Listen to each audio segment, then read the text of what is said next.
Om Purnamadaha Purnamidam Purnat Purnamudachyate Purnasya Purnamadaya Purnamevavashishyate Om Shanti Shanti Shanti Om Brahmanandam Param Sukhadam Kevalam Jnana Murtim Dvandvatitam Gagana Sadrisham Tattvamasya Laksham Ekam Nityam Vimalamachalam Sarvadhi Sakshibhutam Bhavatitam Trigunarait Sadgurum Tam Namami Om.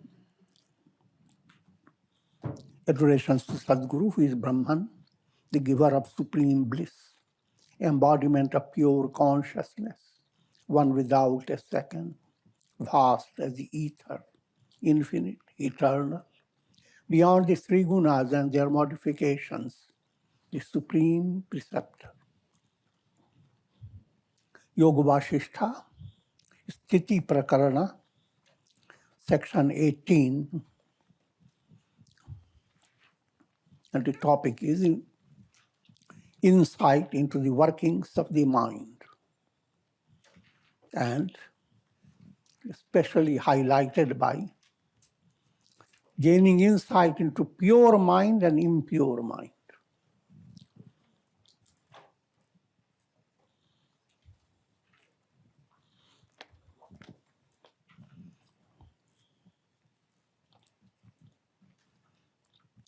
Mind here is complete, four-aspected mind called antahakarana. Deep unconscious is called chitta.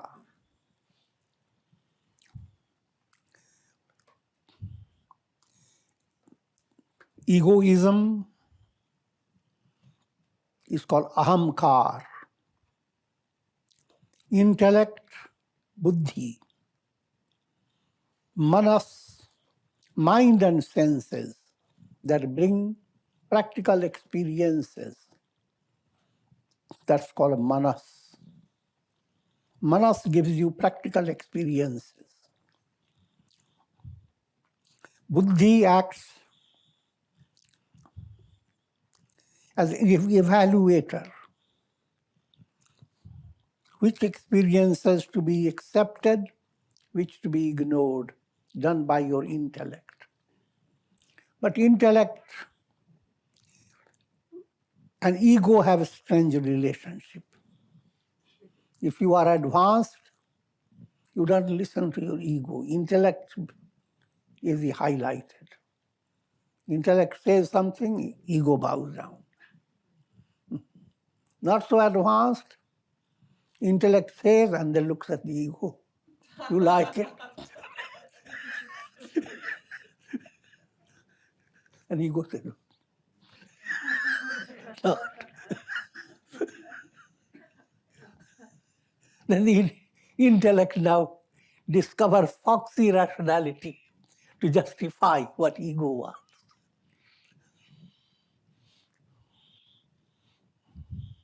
That was the role played by Karna for those who are studying Mahabharata.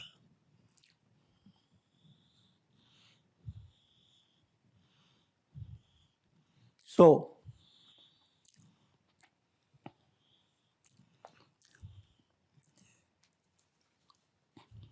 purity of these fourfold aspects, that gives you a totally different understanding and experience of what you are and all your problems. That's totally different. But impure state, that's limitless. Simple way to understand how you experience the world during the night with twinkle, twinkle stars and a little bit of the moon. And then you look at the trees and look at wherever you are, fills your mind with countless images because it is backed up by your subconscious, unconscious imaginations. Little tree waves, you look through a little window.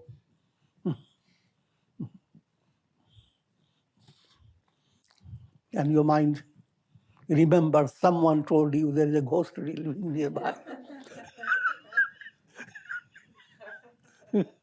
So surely that ghost has come. I'm just giving you simple. But this is not one or two illustrations. Countless during the night. One single person experiences countless illusions. So don't have to add others. That one is enough.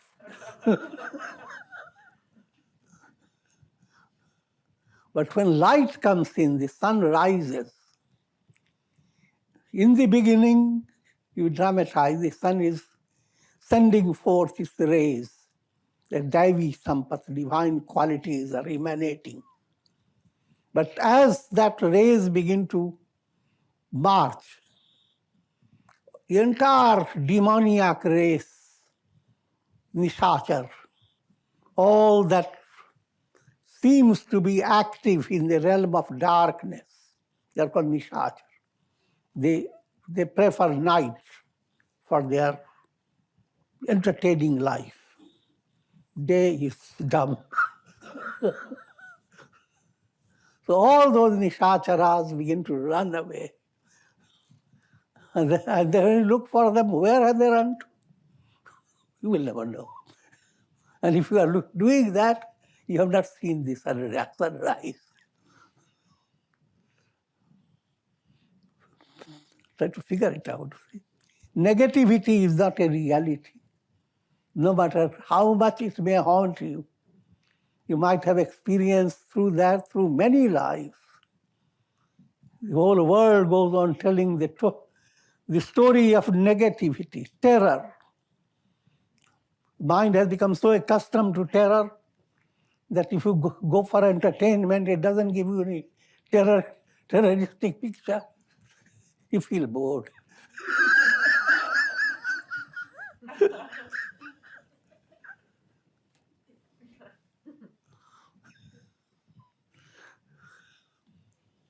So, since the individual mind is limited and impure, it cannot mingle with an unlimited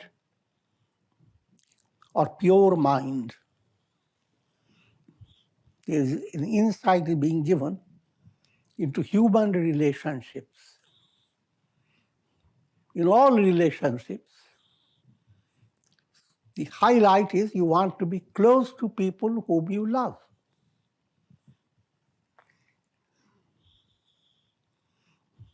But if you don't understand the people with whom you love,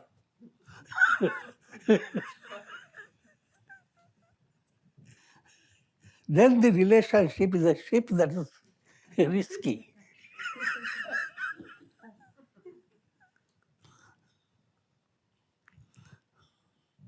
On the other hand, positive aspect, all loved ones, and loved ones then now become unlimited.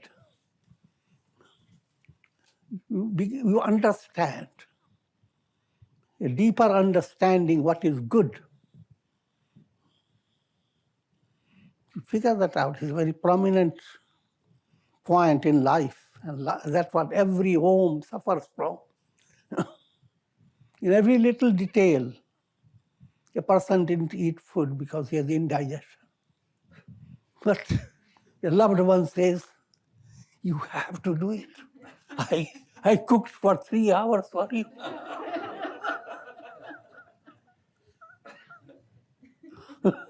Don't fall for what others are telling you. This is the most nourishing thing.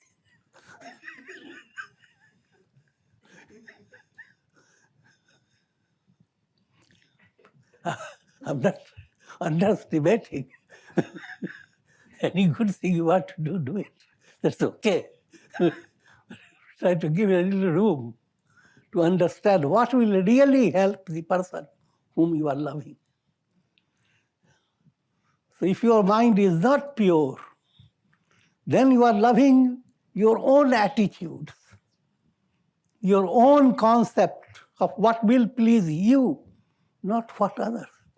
But your mind itself is foxy. It makes you believe how much you love. And in your love, you are hurting the person worse than an enemy could have hurt.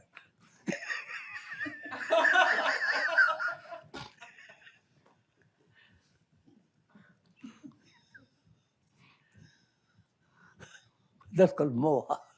Life goes on in every family.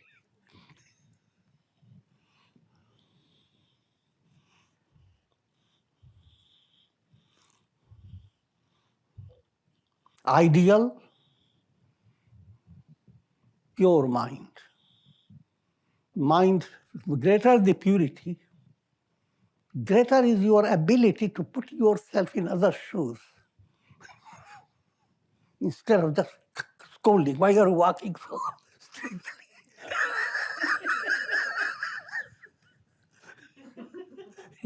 Person says, shoe pinches. And you say, nothing. I bought this the best shoe for you. For you. It cannot pinch. Don't pinch my heart.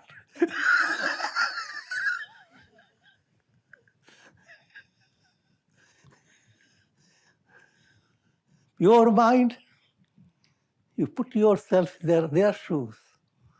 Try to develop type of a sympathetic that happens like intuitive, without effort.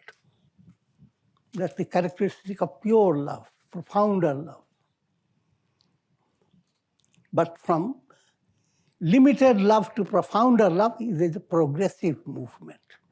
If you don't find that you are succeeding, don't worry. Brahma has been already authenticated, given authenticity to light. The light is going to win. That's called Brahma Rekha. The Mahasas talk about Brahma Rekha in relation to destiny.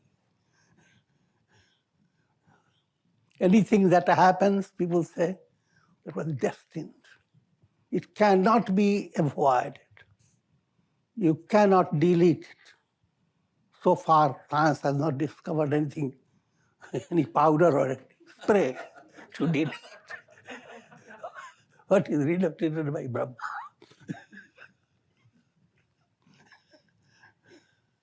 And people become, on that basis, confined to a very narrow-minded attitude that everything happening is by fate. And you can't do anything about it. But that's a completely wrong understanding.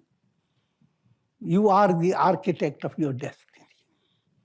You are the one who promoted your bondage. You will be able to attain liberation. You have all that. But what is Brahma's line? That is, no matter how trapped you are, how much you are trapped in the world of illusion, that will not be your permanent status. Every status in this world is shifting, called Kshanabhangur, momentary. And that's Brahma's stamp. What will not change is your reality. So, in brief, your destiny to attain enlightenment, that cannot be altered. But your destiny to stay miserable, that can be altered. That's based on karma.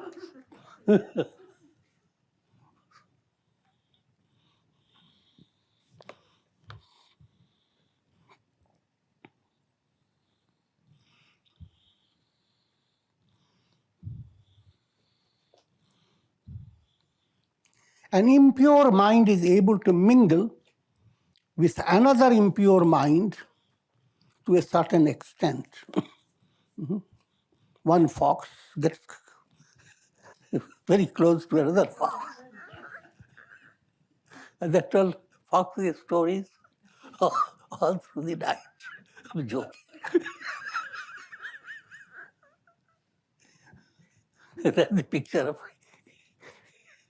human relations that are not very advanced. You plan a lot for a long time to visit your near and dear ones during special days like Christmas. But even while planning, you start putting your ducks in a row.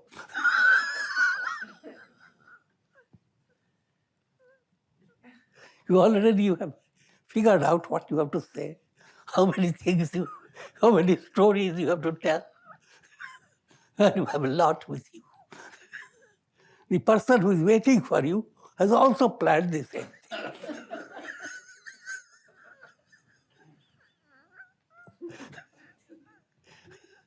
Now, all through the meeting, you are dumping on that, the person dumping on.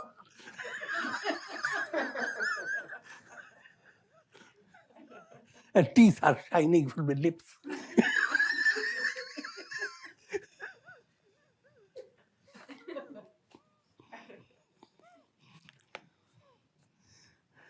This is a picture of practical reality.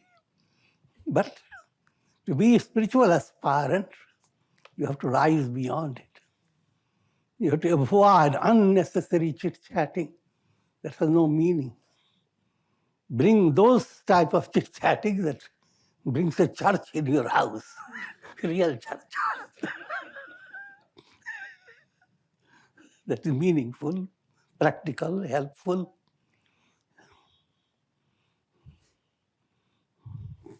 And as mind gains purity, this type of art develops in your heart. You don't have to work hard for it. The mother doesn't have to work hard. How will I touch the baby's nose?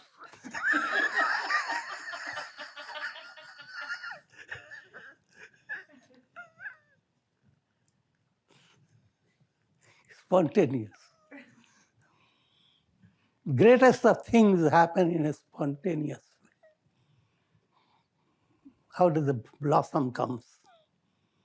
How a peacock spreads its feathers with such beautiful colors.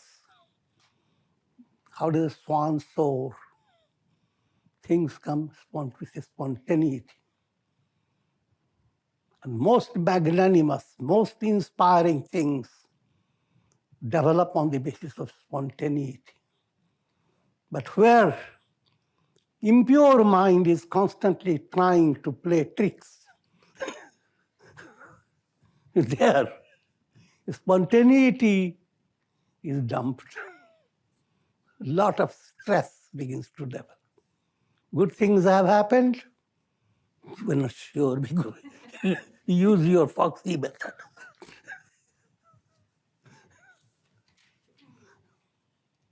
So therefore, in success there is stress. Failure, there is stress, of course.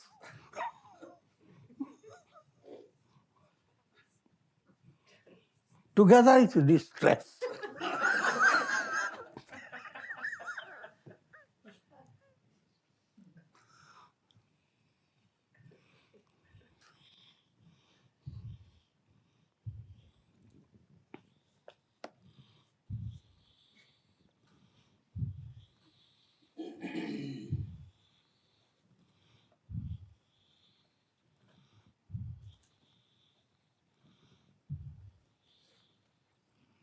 Similarly, when the mind of an individual becomes increasingly purified,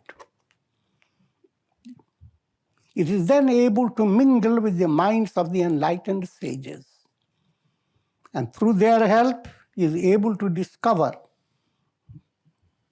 the absolute reality behind the illusion of names and forms. Furthermore, a pure mind can gain access into an impure mind. And it is in this way an advanced yogi understands the problems of others and helps to resolve those problems. Very subtle psychology. Subtle psychology is, firstly, if you have impure mind that has not risen above anger, hate, greed, if that is the type of mind, you will not understand others' problems. You will send out your best of detectives. I'm joking. Act of insight. Exercise your insight. Play various tricks to communicate with the person. You can wire the person. Go on listening to whatever he says. People do that. But all that you are hearing is not the person. Because even whatever the person is doing at home and saying, person himself is not completely attuned to all that he is doing. So you're getting all that through a leakage, secret leakage. That helps you, doesn't help you. But what I'm leading to understand, advanced personality, if your mind becomes advanced, purified, and come to a very ideal, those who are enlightened, they have the special trick. They send out detectives into your mind. How do they do that? By planting a thought. A thought enters your mind, and it seems very wonderful, cozy, but it begins to make you aware of your errors. Simple illustration, have Sakshi Bhav. It's wonderful. What is the trick?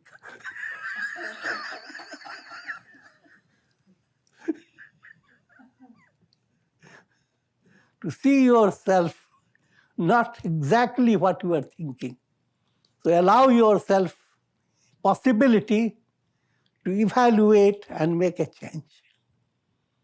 But if you don't have the Sakshi Bhav, you are swimming with it and you are drowning with it. In other words, satsanga, swadhyaya, study of scriptures, listening to all those Ramayana, Mahabharata, all that your mind says is very entertaining. But then you fall into the trick. Certain things go deep into your unconscious. While you are listening and enjoying, you don't know the full implications.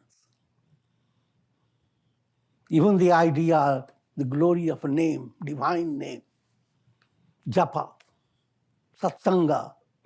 Once your mind gets drawn in that, now the nirmal man of the sage, pure mind of the sage, starts working wonders.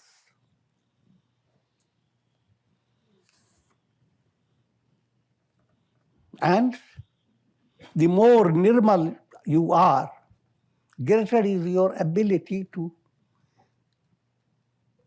inspire others. Just like a mother has the ability to inspire the baby not to be full of mud, etc.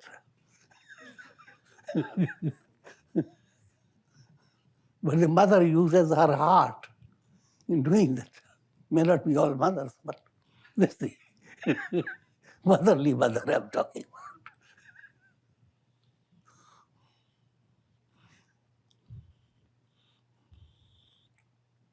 So here lies, I have given you subtlety of relationships and the philosophy behind it. If you want better relationship, more harmony, allow your subjective sadhana. Do your sadhana, do your japa, allow your mind to come closer to God, and then begin to see God's presence in others and recognize that in every relation you are relating yourself to God within people. People themselves are not separate personalities. All waves are the ocean. So a wave that sets up relationship with other waves without the understanding that the ocean is behind it, then you are compelled to wave goodbye to all.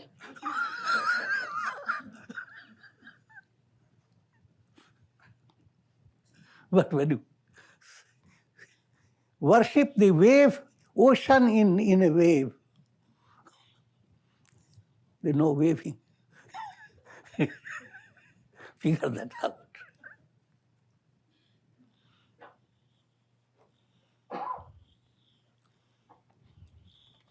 Let me figure that out.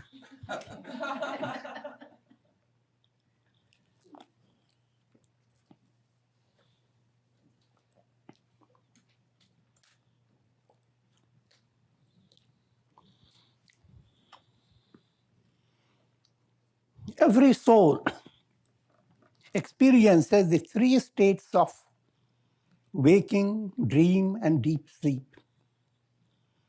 When these three states are transcended, the soul discovers its essential nature as Brahman, the Absolute, and becomes free from the world process.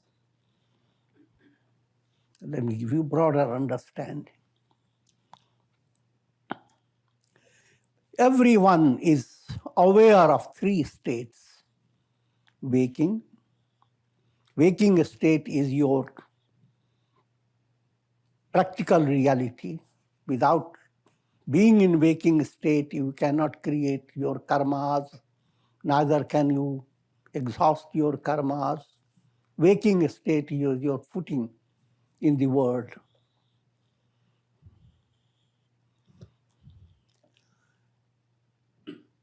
Stepping down from waking state is dream state. Stepping down further from that state is a deep sleep state. These three are broad divisions.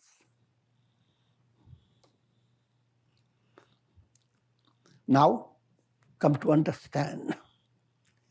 While you are experiencing waking, dream, and deep sleep, the entire process is a fraudulent process. Because to begin with, you are not waking. You are not awake.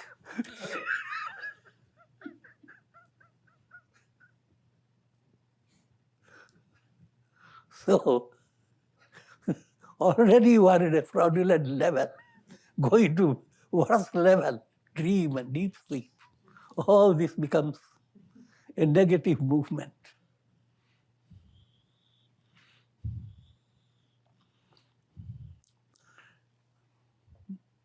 Now, what is waking from spiritual point of view? If you develop aspiration for God realization, if your mind becomes keen with clear understanding that your purpose in your life is to attain liberation, not to stay in the cycle of birth and death. And if you are awake to understand that all things that people consider pleasure is actually painful. Sarvam duhukam vivekina. Being embodied is not the healthy state of your soul. You are suffering from bhava vyadhi, the mother of all diseases.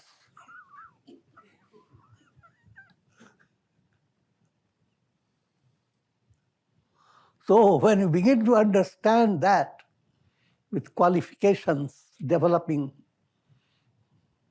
by vivek, vairagya and all that, then you are considered awake, jagrat. Now this jagrat state, which keeps your nerves and your whole body as if alert, comes to a soothing state if you further go to another level. With Jagrata state, you have the ability to nourish yourself by spiritual food, satsanga. The more awake, greater is your possibility for practicing reflection, assimilating the teachings. In other words, there is effective process of your spiritual evolution. The next level that you reach is dream state. But now the dream state you are coming is not the previous type. The previous type was -2. Now you have +2. A little algebra is needed. Number is the same, but it's plus and minus.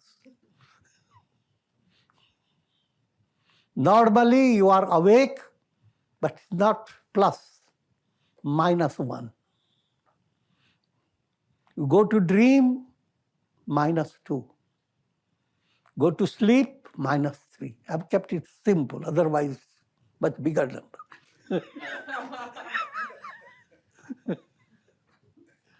If you spiritually advance, first step, +1.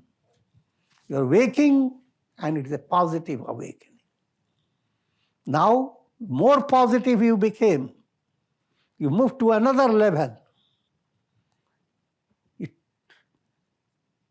Level can be described allegorically, like an experience in your dream. But while you are dreaming, you are aware that it is a dream.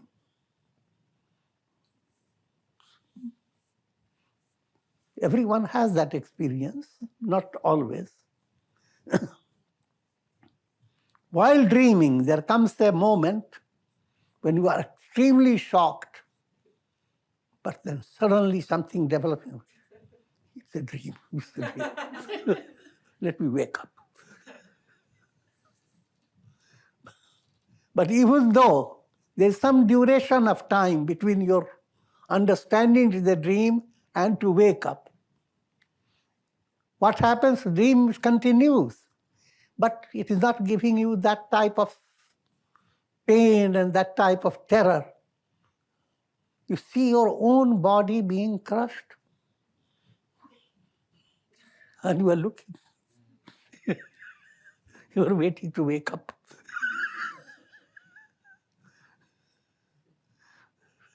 When you come to that level of spiritual awakening, spiritual growth,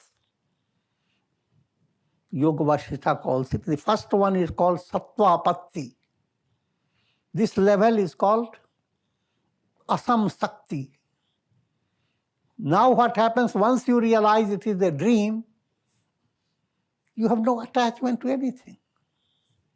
You may hold an apple in your hand, but you know neither the hand is going to be there, nor the apple.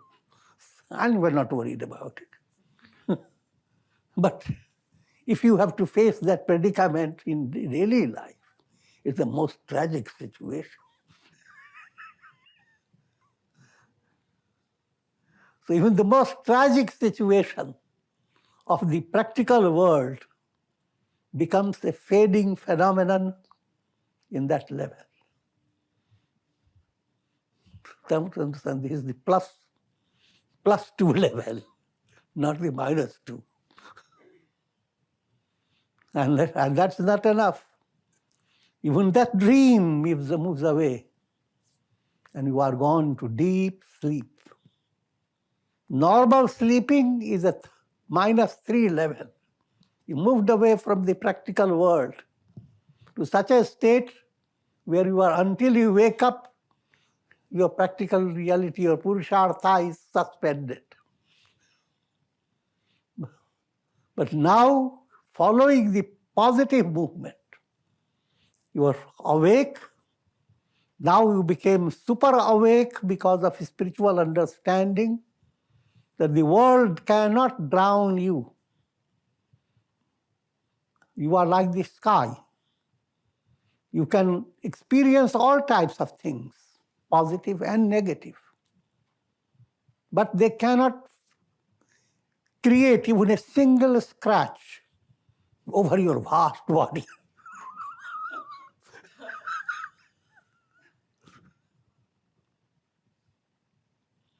So that's Asam Sakti. You have come to +2. Now, Asam Sakti state, as further spiritual growth continues, the dream has moved away. And the world is seen as absolute illusion. Now we are talking about the sky that's cloudless. No one to talk to.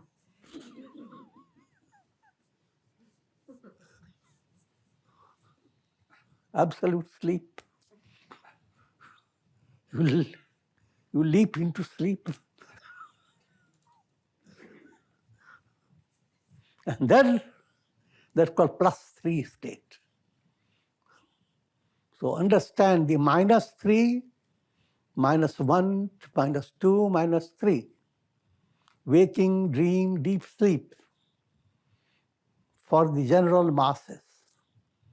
Plus movement for spiritual aspirants. +1, waking with spiritual aspiration.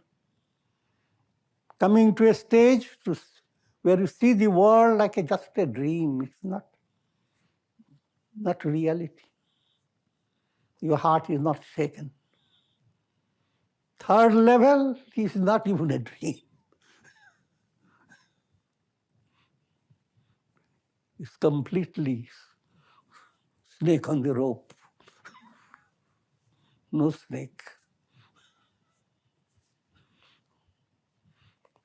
And now comes the fourth step, which now keeps you in absolute reality.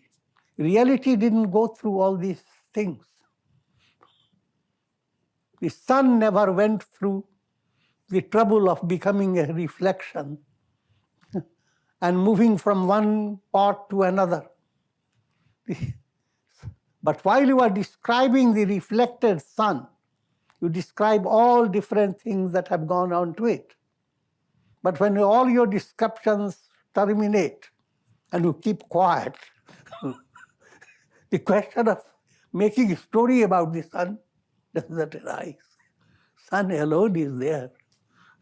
In other words, simple term, indescribable. Now what you are describing is Turiya, the fourth, the transcendental.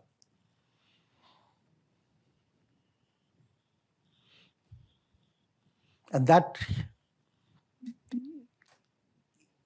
describing the terms of bhumikas, stages, first one, waking, is sattva apatti. Mind has become enlightened, pure. Next one, asam sakti, like dream, mind handles all things but remains detached. And then padartha bhavana. The whole world is padartha, something you can handle. But all this world completely is absent, padartha bhavana. Nothing. In sleep, that's what happens. All time, space, all your stories of past and future, all moved away. And then the fourth step, where all this description is transcended. You count them all, they become like 7 steps. 3, 3 plus 1.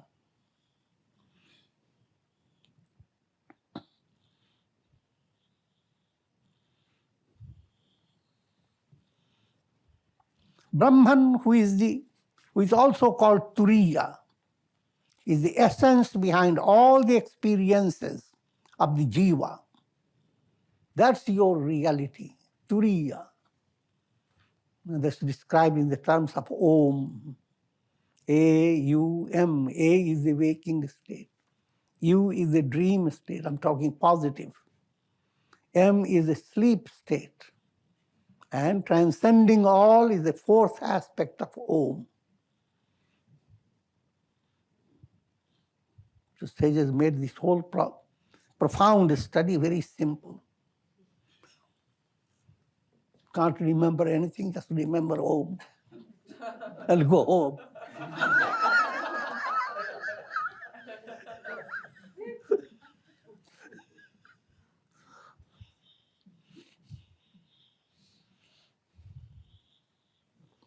Just as the eyes are unable to look at themselves, in the same way, the seeing self, due to its externalization, is unable to discover its own essential glory. Now try to understand. Who attains realization? Does Brahman attain realization? And the soul that attains realization, to begin with, is not the reality. Reflected sun in a jar attains liberation. But the language itself is in the realm of ignorance, Maya. You have to understand from a profound point of view. All the teaching you receive in the realm of Maya.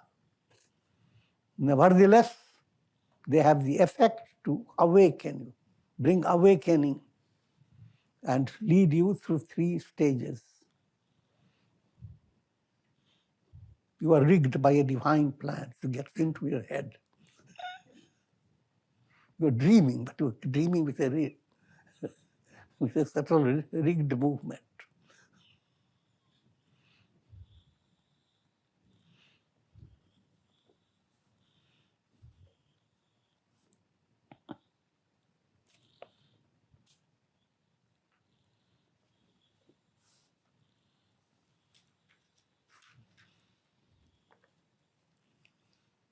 During deep sleep, everyone experiences the absence of duality.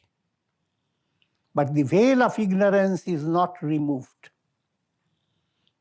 Simple point. You go on hearing how very advanced level padartha bhavana is described like a deep sleep. And you may take a foxy step. It's very easy. Why didn't people tell us that the solution lies in sleep? Find some drugs that give you deep sleep. And plan for a deep, deep, deep sleep. And whenever you wake up, keep a picture of Kumbhakarna.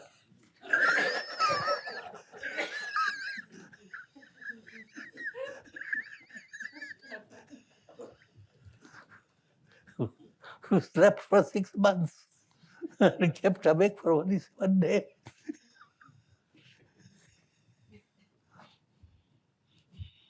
But that's completely negative. Not this type of minus sleep. We are talking about plus sleep. In that state, all that you experience through your mind are viewed as illusion. And a mind then goes through a mystic type modification.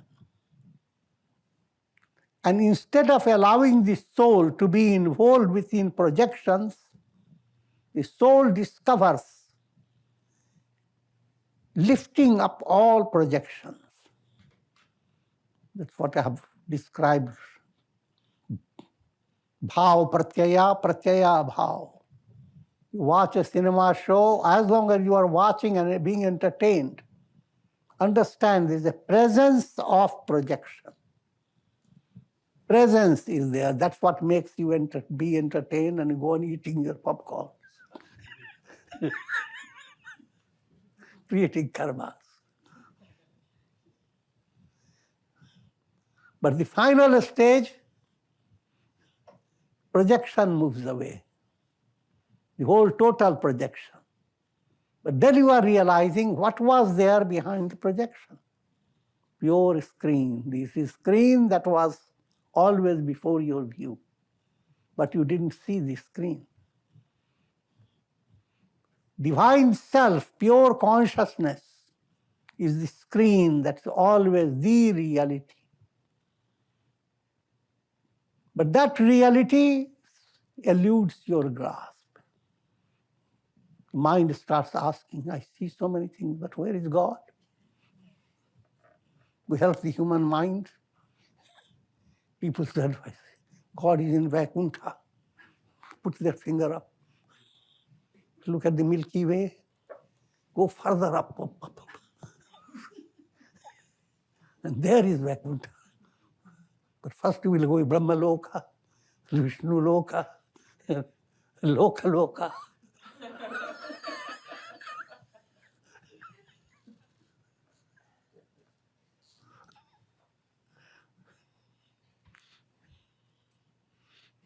The reality,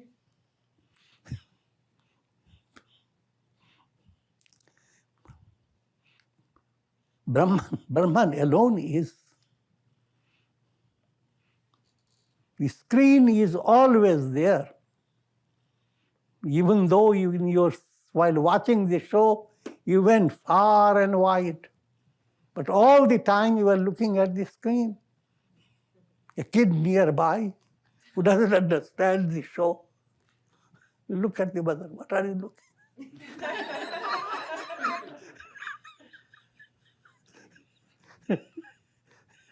Looking at the screen.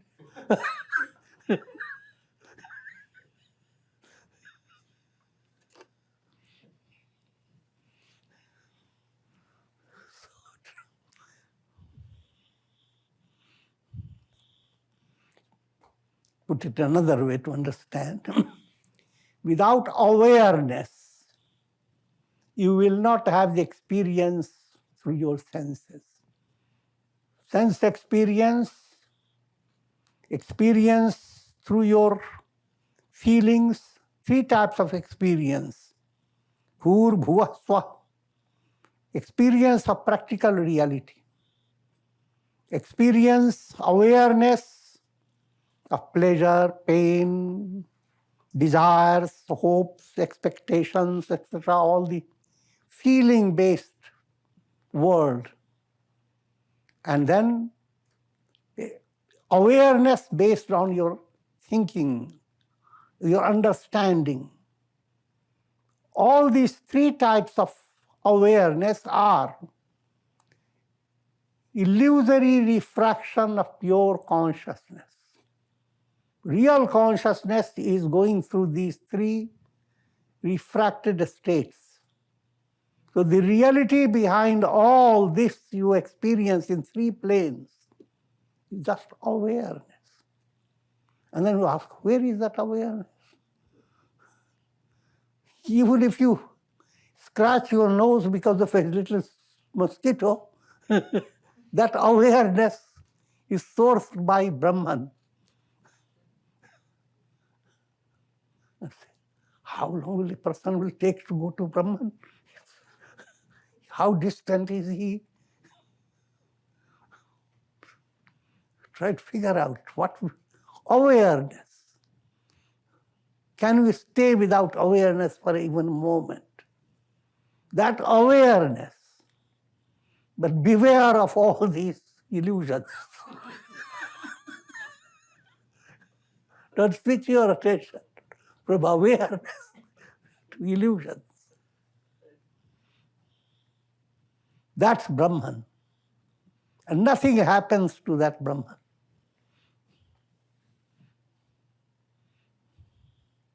Brahman remains just the same, absolute. And yet what scripture is saying, that being so close, and yet it eludes the grasp. Now to the masses, how to understand that point. All things that you see through your eyes. Ask your eyes, can you see yourself?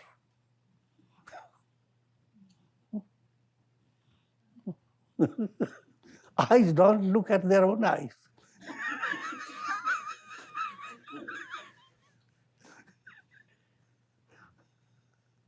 You have to use a mirror to see the reflection. But eyes have no direct experience of how do they look. But yet they can look at everybody, the whole world, and not to itself. Pure consciousness doesn't have to look at itself. It's pure awareness. That's the drishti, Brahma drishti, Jnana drishti. The real drishti, the real vision is absolute vision. And that's the reality that every soul has to discover and realize.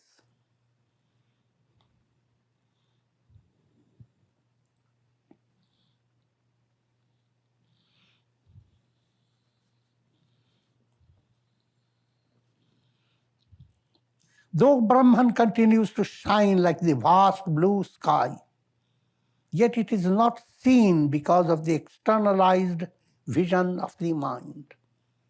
Externalized vision, you are so involved with experiences at the plane of senses, experiences at the plane of your sentiments, experiences at the plane of your thinking, insightful understanding, at the plane of your intellect.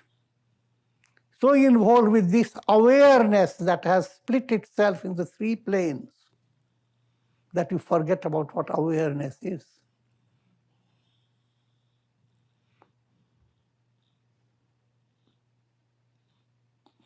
With spiritual advancement, subtle process allows you to discover, I am the light of lights. I am the absolute, Brahman, the awareness. Awareness in itself, and describes Satchit Ananda, to have proper understanding that pure existence, absolute existence, Brahman is defined as Satchit Ananda. God is Satchit Ananda. First point, Sat, existence. Where should I look for God? Look for existence. Anything is existing, then you find He is everywhere. Something is always existing. Then you have to understand, look for existence that is invariable, that supports all variables. All names and forms are changing. Clouds go on changing. The sky doesn't. That invariable, imperishable, immutable existence, also known as existence in itself, that's Sat. And then put your mind to another one step. The Sat is pure Chit, it's pure awareness. It's not some dead matter Sat, but it's all awareness. Chit. And then to complete this understanding, absolute joy, bliss. Satchidananda is at every moment in your life, every pore in your personality, every bit that you experience in the world, every little mosquito, every dust particle, every ant.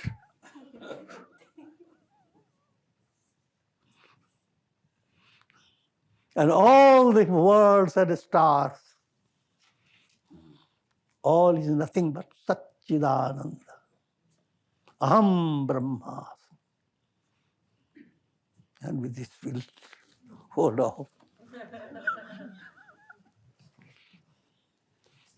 Om Purnamadaha Purnamidam Purnat Purnamudachyate Purnasya Purnamadaya Purnamevavashishyate. Om Shanti Shanti Shanti.